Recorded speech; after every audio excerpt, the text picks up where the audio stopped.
he seemed like a candidate for a free agent flip kind of thing at the beginning. What were you looking to get in return? You have to be happy with a guy like. He seems an intriguing prospect. Yeah, I mean, I don't. We didn't feel like we needed a trade. I certainly, definitely enjoyed our time with Daniel. He did a good job on the field, and would have been someone that we could easily have kept. So there was sort of a line we had to clear, and had some conversations with a handful of teams over the last few weeks. And then those intensified with the Mets over the last 2 days, really, since the All-Star game. And it just got to a point where, they were willing to offer Holderman, and he was someone we felt, compelled us to do the deal. And excited to work with him. He's already had some success at the Major League level. We think a really talented young pitcher who we can bring in and has a chance to be part of our pitching staff going forward. So excited to work with him. Could he be a leverage guy eventually? I mean, it's hard to project maybe at this point. We think he has that kind of ability. We'll get to know him better. He's obviously pitching effectively for a playoff contender already this year. He's got really good stuff. He's got he's a pitcher who has the ability to get ground balls and strikeouts, and some guys can do one or the other, but guys that can do a little bit of both are nice to have. And so I just think we got to get to know him better, but we're excited to start that process and take the next step with him. He started in the past before. Do you envision him being one of those multi-inning guys or kind of hybrid guys coming out of the bullpen? It could be. I think I want to give our staff here a chance to get to know him personally, and obviously know him from a distance. We can evaluate the stuff and look at the data, and we know what he's done. But you never know everything until he's in our uniform and we get to know him. So I think I want to give our staff a chance to get to know him a little better. And is a trade like Vogie harder to make, given what he's like in the clubhouse? And not that you guys have jerks down there, but I mean, he seems really beloved. Yeah, I think they're all hard. I mean, anytime you're trading a player, just about every player I've ever been involved trading is a hard worker and cares and trying to do the right stuff. And, in his case, yeah, he's a fun personality to be around, perform well in the role he was in. So yeah, it was hard. It's part of it with trades, and we have to be willing to do them even when they're hard. And this one was hard, and we feel clear about the outcome, and felt clear about the decision, but it doesn't make it easy.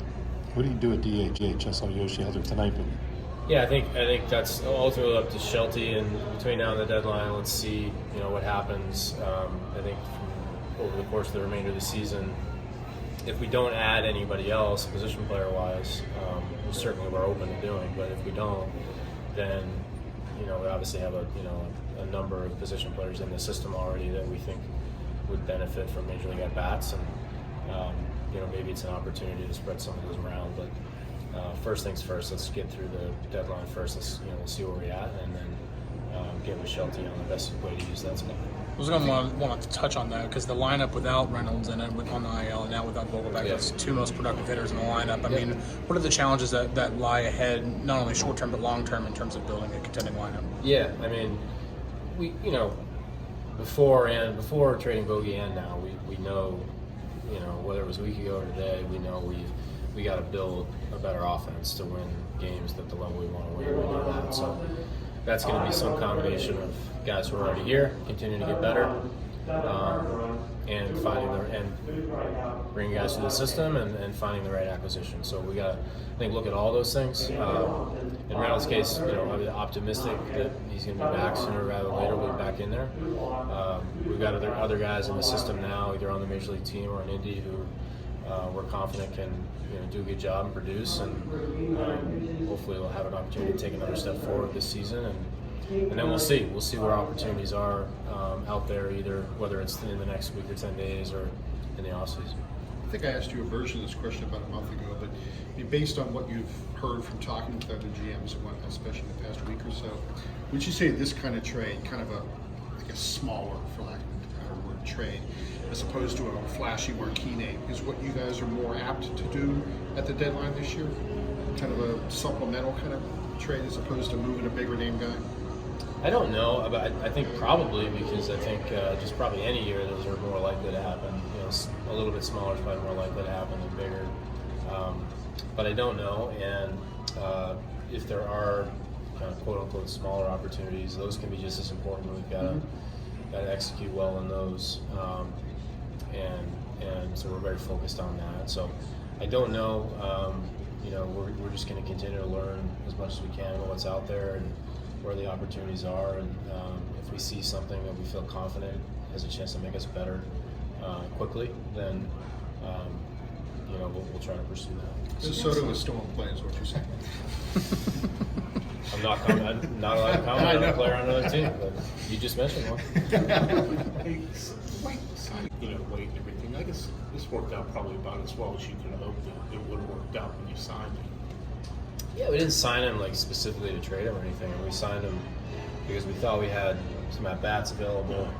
Well, that's what I'm more on the field what he did here. Yeah, no doubt. And relationship with Andy Haynes going back to Milwaukee was part of it,